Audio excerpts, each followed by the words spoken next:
Okay, today we are looking at two-word prepositions, and some of these are quite tricky. Some of them you might not know about. We will do one-word preposition, which is but. Some of you might not know that but is sometimes a preposition, and so we'll look at that. But let's start with as for. And I think a lot of you know this. I have just had an email from a student, and I noticed that in the very first sentence she said as for, and then I can't remember the next two words, but I can't remember what it was now, as for, but she used it correctly straight away. It sounded very natural, and it means concerning, considering, regarding. But these three are all quite formal. This is very natural. I wouldn't say it's informal, I would just say it's neutral, but it's very natural.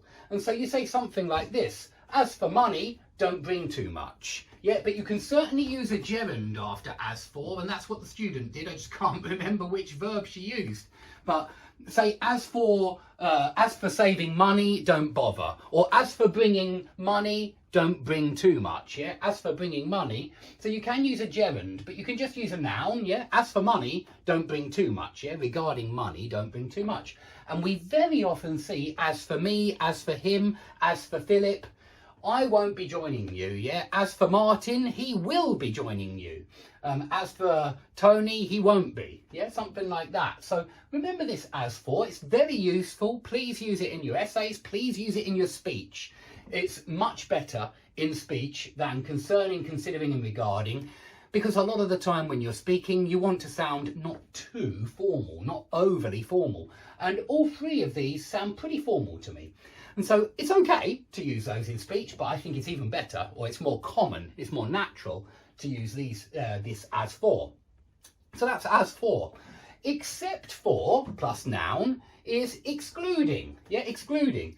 And so I think most people know this, but I have put the brackets around for, and that's because you can say except plus noun or except for plus noun, okay?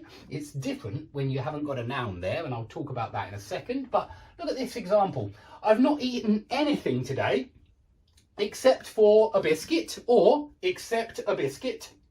You don't have to include the for. This can be a one-word preposition. It doesn't have to be a two-word preposition. So you can say, I've not eaten anything today except a biscuit, or except for a biscuit. And another one, which you do see, but it's very formal, and so you don't see it very often, but you do see it rarely, is save for a biscuit or save a biscuit. Yeah, save. I normally see it with for.